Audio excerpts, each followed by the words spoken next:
নতুন পর্বতে দেখতে পাওয়া যায় লাজুর হোস্টেলে আজ অনুভব এসে নিজের হাতে লাজুকে খাইয়ে দিচ্ছে আর করছে সুখ দুঃখের গল্প।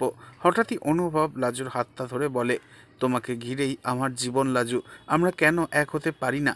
ঠিক সেই মুহূর্তে অনুভবের মা হোস্টেলে লাজুর রুমেতে চলে আসে আর লাজু বলে জোরে ধমক দিয়ে ঘরের ভিতরে ঢুকে পড়ে আর প্রশ্ন করে, এইভাবে ফাঁকা ঘরে আমার ছেলের সাথে তুমি কি করছো?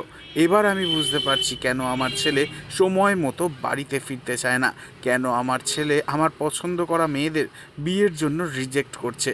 ছি লাজু, তোমার লজ্জা করছে না? তখন লাজু অনুভবকে বলে, তোমার সমস্ত প্রশ্নের উত্তর তুমি আজ পেয়ে গেলে তো কিটকেল। কেন তোমার জীবনের সাথে আমার জীবন জড়ানো উচিত নয়? দয়া করে আমাকে একা থাকতে দাও, চলে যাও এখান থেকে। এ কথা শুনে অনুভব তো ভীষণ রেগে যায়। কি করবে এবার অনুভব? নেক্সট আপডেট জানতে এক্ষুনি সাবস্ক্রাইব করে আমাদের সাথেই থাকুন। ধন্যবাদ।